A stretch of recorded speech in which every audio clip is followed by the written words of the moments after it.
Welcome back to the deep dive. We're here again to unpack another set of sources you've sent our way. That's right. We dig through the material you provide, find what really matters, and basically give you the essential takeaways. And today we're looking at something really buzzing in China community group buying. It's called a show or Mm-hmm. She Kutuango. Mm-hmm. And the sources we've got paint a picture of huge investment pouring in from the big tech players. It's a really hot area. Exactly. You might think, okay, it's just logistics, maybe e-commerce. But the story here seems, well, deeper. It links right into China's changing population, how tech strategy is shifting. Yeah, it's interesting because it didn't even start in the big tech centers. It came up in like smaller towns, rural spots first, but now it's a major battleground. So that's our mission today. Mm-hmm. What exactly is this show, why this sudden explosion, especially around COVID-19? And the big one, why are giants like Alibaba, Tencent, Meituan sinking massive funds into this? It seems kind of different for them. We need to figure out what they see in it long term, too. Right. Okay, let's unpack this. At its heart, what is Zayat? Fundamentally, it's a group buying system, but it's organized around a specific community. And the sources really stress that he isn't just like a random neighborhood, is it? No, exactly. It's a formal administrative unit in China. Think something like a residence committee or maybe a neighborhood association. And they became pretty important during the pandemic, didn't they? Yeah, the sources mentioned tracking health, organizing collective buying when people couldn't move around easily. Right. So there's this existing structure, this built-in trust and organization already there. Okay, that context helps. So how does the buying actually work then within that CA? Yeah, well, the mechanics are pretty straightforward, actually. There's a leader, they call them a tuan, zen, and often, according to the sources, this person is already running a local shop. You know, a small grocery, maybe a convenience store type place. So they're the local contact point, gathering orders. Pretty much. They collect orders from people in their neighborhood.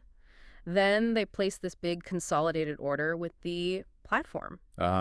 Using an app or something, I guess. Usually, smartphone apps or often WeChat mini programs are mentioned. The platform then gathers all these orders from various leaders. And the platform gets the goods back to the community leader. That's the idea. They deliver in bulk to the leader's store. Then residents just pop over to the store, pick up their stuff, and pay the leader right there. And the leader gets a cut.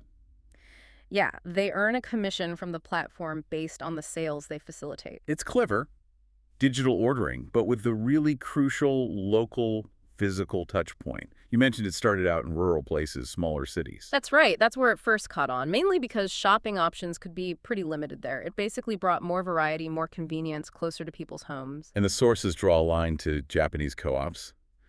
Yeah, there's a mention of a similarity there in the basic idea of community group purchasing. Another big plus, especially for those small shop owners acting as leaders, What's that? it helps them get around inventory risk because they take the orders before they get the stock. They can offer a way wider range of products than they could ever afford to just stock on their shelves hoping someone buys it. Right. Avoids unsold goods. Smart. Okay, so it starts local, solves a real problem, but then becomes this massive tech fight. How did that happen? Well, it started bubbling up around 2017, mostly in those local rural spots. The sources talk about the old three groups, Ahei and Sequoia. They were the early players grabbing market share. And then the big tech terms noticed. You got it. They jumped in, kind of re-engineered the service, scaled it up, and started targeting cities, too. You get the new three groups, Meituan's DDS Celestian, Didi's Isi, and Pinduoduo's Tekler. Big players. Plus others jumped in too, right? Like Alibaba and Suning. Absolutely. Alibaba with Krathe, Suning with Kafir. It became crowded fast. You've got Alibaba, Tencent often investing rather than direct operating JD.com, Suning, Didi, Meituan, Pinduoduo. I mean, pretty much everyone anyone in Chinese tech is involved somehow. Wow, that's intense competition. Mm-hmm. The sources described it as just throwing money at it. Yeah, huge amounts of capital deployed just to capture market share. It's described as a real battle. Okay, so this is the fascinating part for me. Why? Why are these tech giants, who usually build vast online platforms or sophisticated direct services, pouring billions into local grocery consolidation? What's the big strategic reason? And this is where the sources really connect the dots. It ties directly back to a huge shift in China. The demographics, specifically the aging population. Ah, the census data.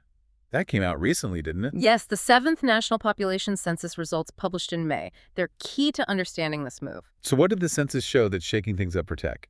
Well, first, overall population growth slowed right down. A decrease is actually expected soon. But the critical part for business is the age structure. The working age group, 15 to 59-year-olds, their share of the population drops significantly by 6.79 percentage points in a decade. Wow. Nearly 7 percent points lower. That's the core group tech usually targets, right? Young digital natives. Exactly. And at the same time, the share of people aged 60 and over, that went up significantly. By 5.44 percentage points, there are now over 264 million people in that age group. China's officially an aging society. So the fundamental problem for tech companies that built their success on a growing base of young workers and consumers is that base is now shrinking. Precisely. The sources make this point clearly. China's incredible growth, both economic and in IT, rode this wave of a population bonus. Loads of young people entering the workforce, buying things. That bonus, it's disappearing. So sticking to the old strategy means stagnation or worse. Right. If they only focus on that shrinking younger group, growth just stops or reverses. They have to find new markets, new ways to reach people. Which means figuring out how to serve older generations effectively. Absolutely. This demographic shift basically forces their hand. They need to target this massive, growing, older segment that maybe wasn't the primary focus before. The sources really emphasize that businesses need totally new strategies, not just tweaks, or they risk decline. Okay, I see the strategic need now. It's survival, growth. But why is Suthi the answer? What makes it so suited to this older market? Well, think about the challenges older people might face with modern city retail. Big supermarkets, flashy convenience stores. They often lack that personal touch, right? The sources talk about DUA, that kind of attentive, personalized service. It's like the shopkeeper knowing you, helping you find things. Exactly. Someone to explain a new product, maybe offer a bit of help. That's often missing in big impersonal stores.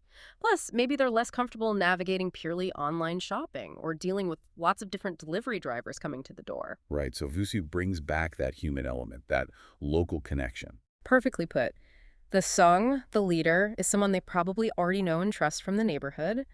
They can provide that personal help, maybe assisting with the app order if needed, explaining things, even, helping get the goods the last few steps for someone less mobile. So it blends the huge selection of online with the trust of a local face. That's the key combination. And it's becoming more relevant because China isn't just aging, it's also urbanizing like crazy. Oh yeah, the census numbers on that were striking too. Over 63% now live in cities, and the push is to accelerate that, consolidate people into big economic zones, compact towns.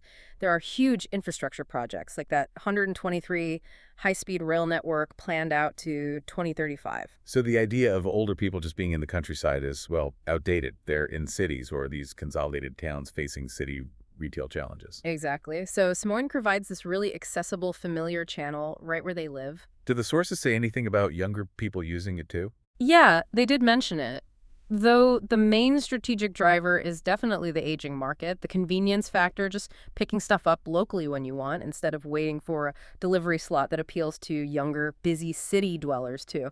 It's a nice side benefit for the platforms. Okay, so looking ahead, is this just about selling groceries more efficiently to older folks, or is there something bigger planned here? The sources definitely hint at a bigger vision. These local use spots, they could become more than just pickup points. They could evolve into, community service hubs. Service hubs. What kinds of services are we talking about? Things like housekeeping, cleaning, maybe small repairs. Caregiving services were mentioned. Even potentially facilitating access to some medical services. That's quite a leap from ordering vegetables online. How would that even work? Well, again, it comes back to that trusted local leader, the Che. Think about it. An older person might be hesitant to let a stranger from some random company into their home for cleaning or care. Sure, that makes sense. Trust is a big issue. But if the service is introduced or maybe recommended or even just discussed initially through the local shop owner they already see every day and trust with their groceries, that could lower the barriers significantly, build confidence. And that fits with how many tech companies talk about their mission, right? Yeah. Solving social problems through business. It aligns perfectly. But crucially, and the sources hammer this home, this isn't just charity or social good driving it, it's profitable. Ah, the sustainability angle. Yes. The reason this is growing so fast and attracting so much investment is because the model works financially. These leaders, the tent news, can apparently earn quite good money. One source mentioned potential earnings over 100,000 yuan a month through commissions and recruitment bonuses. Wow, okay. That profit motive is what ensures it can actually scale and continue long term. It makes the potential social contribution much more sustainable than relying purely on, say, government aid or volunteers. Profitability drives the social aspect here. That's a really key distinction. Yep. Reminds me a bit of talk in Japan, about using convenience stores as community hubs. There are definitely parallels, but what the sources highlight in China is the speed and the fact that it's being driven by this profit-seeking tech investment, really building out these community points of service via Soteria. Some even suggest these hubs could eventually help people access government services, making things easier, less travel needed. So wrapping this up, it's way more complex than just group buying. It's a whole strategic shift. It really is. You've got this complex, profit-driven reaction from China's biggest tech firms to these fundamental demographic changes, the aging population, the rapid urbanization. And they're using these local trust networks, these Syria, to deliver not just goods, but potentially a whole range of services right into the community. It could reshape how people access essentials. Yeah, the big takeaway isn't just about groceries. It's about establishing a trusted, physical foothold in communities, reaching populations that tech perhaps hadn't focused on as intensely before, and doing it through a business model that actually pays for itself, which gives it real potential for social impact down the line. So for you, listening, while this specific SOPM model might be unique to China's context, the reasons behind it are worth thinking about. Why are these tech giants betting big on serving an aging population, on leveraging local trust, on building sustainable businesses around community needs? Those insights could be relevant anywhere. Definitely. And maybe here's a final thought to leave you with. As many societies grapple with aging populations and the need for better community support, could these kinds of profit-driven, locally based models, like Dalafura, offer a different path, not just for commerce, but maybe as a more scalable, sustainable way to build that needed social infrastructure, compared to relying only on traditional public funding or nonprofits, something to mull over?